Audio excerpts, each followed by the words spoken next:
इस स्तुति में यदि मेरे असबात हो जाए तो समझ लेना कि मेरे पाप कट गए। अब मेरा अच्छा वक्त आ गया।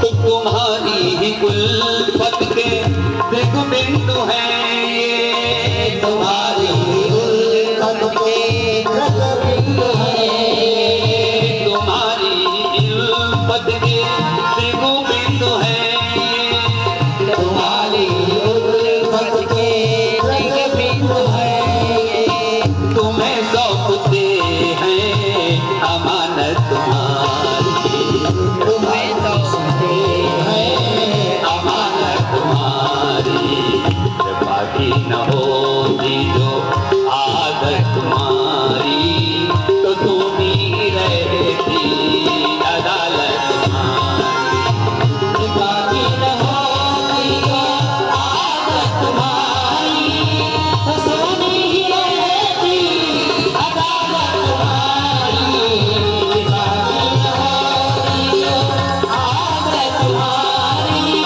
तो सुनी रहती अदालत तुम्हारी, तो सुनी रहती अदालत तुम्हारी, बाकी न होती जो आदत तुम्हारी तो सुनी रहती अदालत तुम्हारी। एक व्यक्ति यहाँ नहीं दिखाई देता, पंडाल खाली था। बोलो व्यास महाराज की जय जय हो। सब अदालत, कोई नहीं।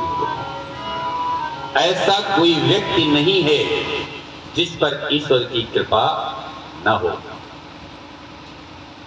बहुत सहजता में लोग कह देते हैं कि ईश्वर ने मेरे साथ किया क्या, ईश्वर ने मुझे दिया क्या।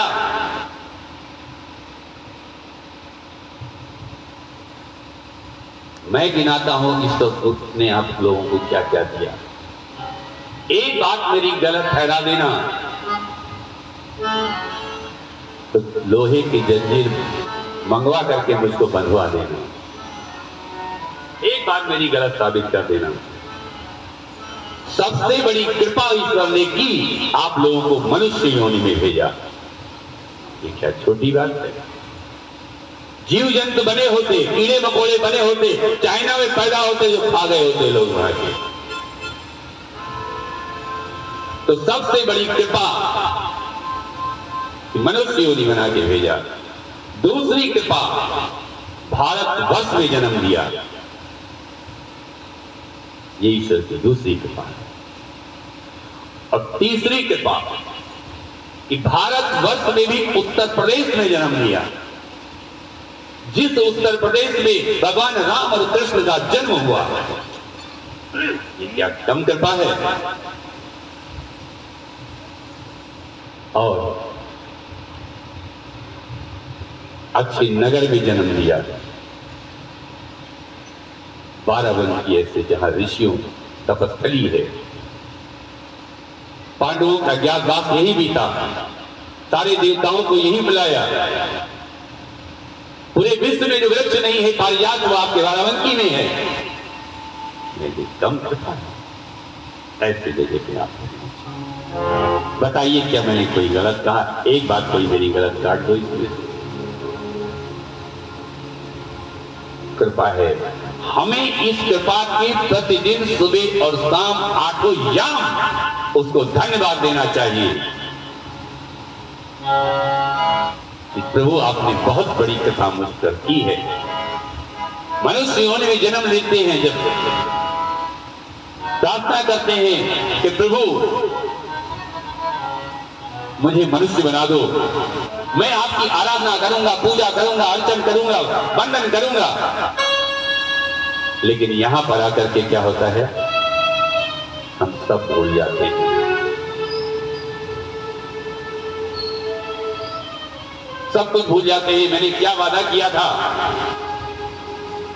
पूजा आराधना छोड़ गए। फिर यहां लोग कहते हैं कि हम तो उसको मानते हैं जो हमको दिखाई देता है। मैं कहता हूं दिखाई भी देता है उसी को मानो। सबसे बड़ा देवता अगर कोई है तो हमारे माता पिता हैं। माता पिता से बढ़ करके कोई भी देवता नहीं है। सर्व तीर्थ में माता, सर्वदेव में पिता। अगर प्रातः काल उठ करके हम माता को प्रणाम करते हैं तो सभी तीर्थों के प्रणाम के बराबर मुझे फल मिलता है, उसी को मानो। पिता को प्रणाम करते हैं तो सभी देवताओं के प्रणाम के बराबर वो फल है। इसीलिए कहा गया है कि प्रातः काल उठ के रघुनाथा माता पिता गुरु नामी माता रामचंद्र को चली जाए। भगवान राम भी वही करते थे। क्यों करते थे? कहता लोग उसको आगे उसका अनुसरण करें। कितने लोग हैं जो करते हैं? अरे पिता को पैर छू करके, माता के पैर छू करके जब मैं घर से बाहर निकलता हूं तो मेरा एक कवच होता है, वो उनका आशीर्वाद मेरा कवच है। जिस कवच से हम वंचित हो जाते हैं तो बाहर निकलने के बाद परेशानियां तो आएंगी। और जो लोग अपने माँ बाप के पैर छू करके घर से बाहर निकलते हैं, परेशानियां बगल से आकर के निकल के चली जाती हैं।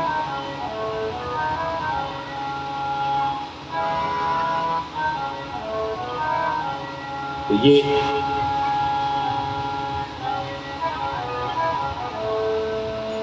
सभी 88,000 ऋषि एकत्र होकर के ये सारे प्रश्न किए।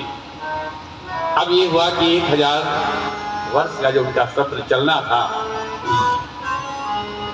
तो फिर उन्होंने सूर्य से प्रश्न किया कि हमारे 6 प्रश्न हैं